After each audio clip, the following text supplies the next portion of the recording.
नमस्कार मित्रों। पतंजलि का जो केस सुप्रीम कोर्ट में चल रहा है उसकी अब 23 को हियरिंग लगी है दोबारा से।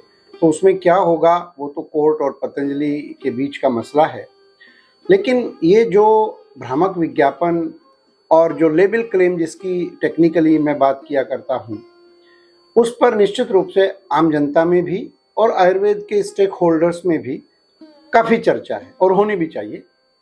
और इस केस का दूरगामी परिणाम मुझे लगता है भविष्य में भारत सरकार की मिनिस्ट्री ऑफ आयुष के द्वारा कुछ न कुछ गाइडलाइंस जारी करने में होगा, ऐसा मुझको लगता है। अभी अगर आपने भी सोशल मीडिया पर या ई कॉमर्स की साइट्स पर अगर गए हों तो बहुत बड़ी संख्या में आपको ऐसी औषधियाँ मिलेंगी जो आयुर्वेद के नाम पर बिक रही हैं, लेकिन वो आयुर्वेद के लाइसेंस पर नहीं बनी हुई हैं। या उस पर एक और जो सबसे बड़ा विषय आता है वो बहुत सारी मैन्युफैक्चरर या मार्केटिंग कंपनीज की वेबसाइट्स पर भी है, approved by the ministry of Ayush government of India, या 100% सेफ या गारंटीड ट्रीटमेंट। ये इस तरीके के बहुत सारे विषय जो हैं वो आपने भी देखे होंगे और मिनिस्ट्री के भी संज्ञान में ये बातें हैं। अब उसका जो मैंने पहले ही कहा कि दूरगामी परिणाम इस केस का कुछ न कुछ होगा, तो प्रोएक्टिवली मिनिस्ट्री ऑफ आयुष के जो ड्रग पॉलिसी सेल है वहाँ से 18 तारीख में यानी कि कल ही एक निर्देश जारी हुआ है। और वो निर्देश किस विषय में है? वो है compliance to the labelling provision for Ayurveda, Siddha, Unani and homeopathic medicines. Ministry कहती है कि हमारे संज्ञान में आया है कि कुछ ऐसे विषय हैं जिनका वायलेशन निर्माता कर रहे हैं। और वो कौन कौन से विषय हैं जो मिनिस्ट्री के संज्ञान में आए हैं? वो ये हैं कि अप्रूव्ड और certified by the Ayush ministry और आयुष के लोगों के साथ में। दूसरा आया है कि ग्रीन लोगो लगाते हैं, 100% वेजिटेरियन, इस तरीके का भी जो लेबल पर है वो लोगो है। कुछ लोग उसी पर लेबल पर ही ये क्लेम करते हैं कि ये 100% सेफ है और फ्री फ्रॉम साइड इफ़ेक्ट्स है, या गारंटीड ट्रीटमेंट या परमानेंट क्योर जैसे शब्दों का प्रयोग अपने लेबल पर करते हैं।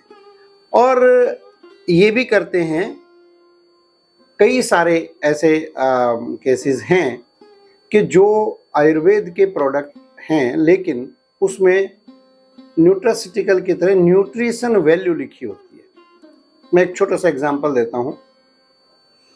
मार्केट में कई कंपनीज के ऑलिव ऑयल हमको मिले और ऑलिव ऑयल पे लिखा था फॉर एक्सटर्नल यूज ओनली, लेकिन उसमें न्यूट्रिशनल वैल्यू भी दी हुई थी। तो ये अपने आप में एक दूसरे को कॉन्ट्राडिक्ट करते हैं। अगर कोई प्रोडक्ट इंटरनल यूज के लिए नहीं है, केवल और केवल बाह्य प्रयोग के लिए है, तो उसकी न्यूट्रिशन वैल्यू की क्या आवश्यकता है या उसकी क्या लीगलिटी है। तो जब ये विषय मिनिस्ट्री के संज्ञान में आया तो उन्होंने इस पर भी कहा है कि कोई भी आयुर्वेदिक प्रोडक्ट अगर है तो उसमें न्यूट्रासिटिकल वैल्यू जो है वो नहीं होनी चाहिए।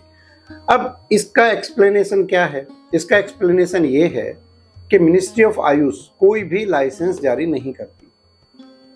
जितने भी मैन्युफैक्चरिंग लाइसेंस है they are subject to the state licensing authority.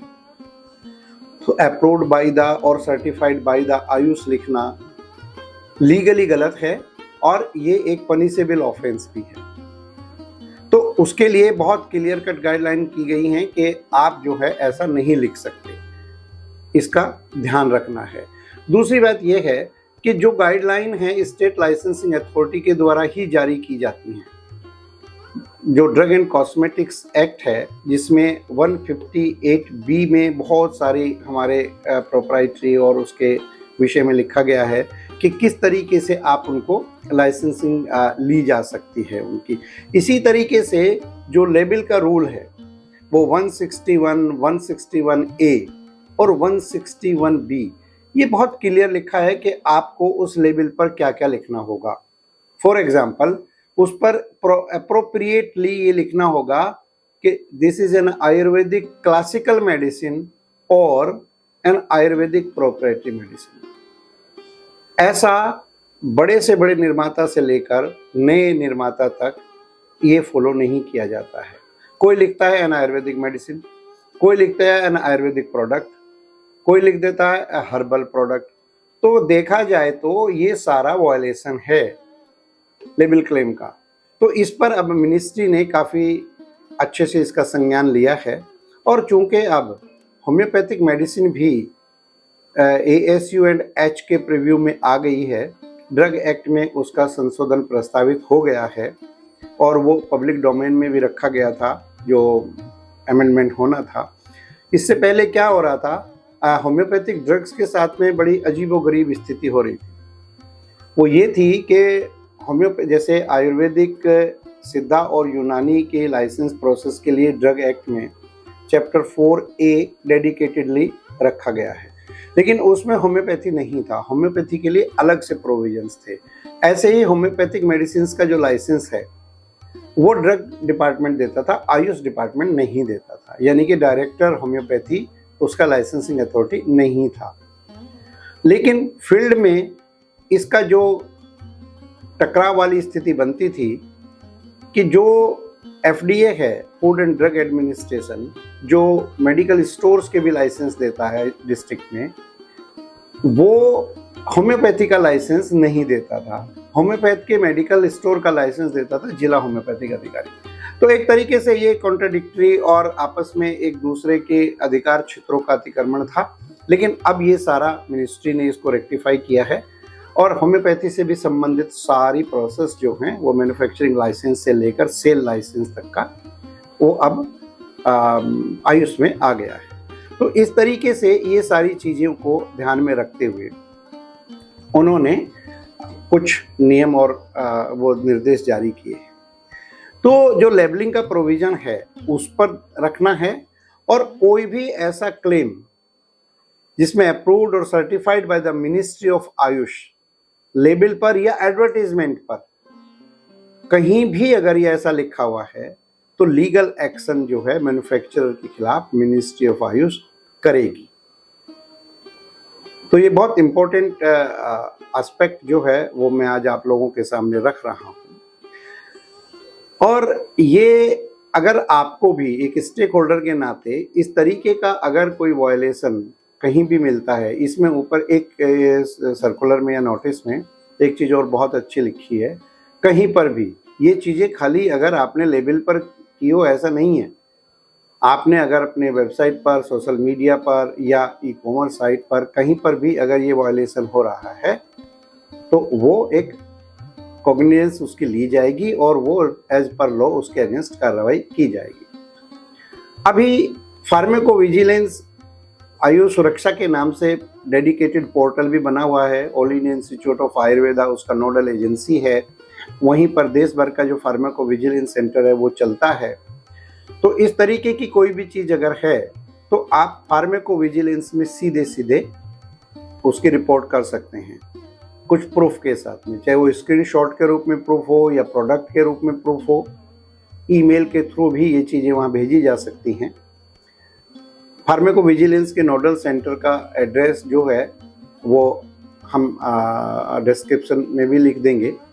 तो ये बहुत महत्वपूर्ण आज का विषय मुझे लगा कि मुझे आपके सामने रखना चाहिए।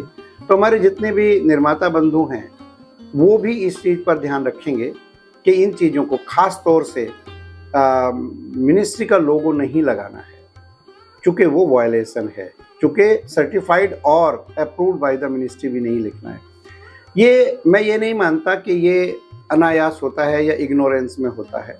ये जानबूझकर किया गया एक काम है और अभी तक यही था कि ऑफिसर्स उसकी तरफ ध्यान नहीं देते थे तो उस पर काम चल जाता था। ऐसा ही केस आपने अखबारों में अगर विज्ञापन देखा हो, जब भी नीट का एग्ज़ाम आता है और आयुष की काउंसलिंग शुरू होती है तो बहुत सारे कॉलेजेस जो हैं वो भी अपने एडवर्टीजमेंट लिखते हैं अप्रूव्ड बाय द CCIM और द NCISM जैसा भी केस था। तो सोचने की बात है कि बिना NCISM के अप्रूवल के तो कोई कॉलेज खुल ही नहीं सकता। तो उसमें NCISM का लोगो लगाना या मिनिस्ट्री ऑफ आयुष का लोगो लगाना ये केवल भ्रमित करने के अलावा और कुछ नहीं है। इसी तरीके से जो भी अप्रूवल होता है ड्रग का, कोई भी लाइसेंस मिलता है ड्रग का, वो एज पर लॉज और एज पर रूल्स एंड रेगुलेशंस स्पेसिफाइड और classified in drug and cosmetics act. तो ये स्टेट लाइसेंसिंग अथॉरिटी ही उस लाइसेंस को जारी करती है। मिनिस्ट्री ऑफ आइस का लाइसेंसिंग अथॉरिटी से कोई लेना देना नहीं है। लेबल अब फिर से मैं वहीं पर आ जाता हूँ कि पतंजलि के इस केस के बाद में जागरूकता बढ़ी है, जनरल पब्लिक में भी बढ़ी है, आयुर्वेद के स्टेक होल्डर्स में भी बढ़ी है। तो हमारे निर्माताओं को इस पर बहुत गंभीरता के साथ ध्यान देना है और यथासंभव कोई भी ऐसी त्रुटि ना करें जो भविष्य में उनके लिए परेशानी का कारण बन सकती है। और मुझे आशा है कि हमारे निर्माता इस चीज़ पर पूरी गंभीरता के साथ ध्यान देंगे। नमस्कार, थैंक यू।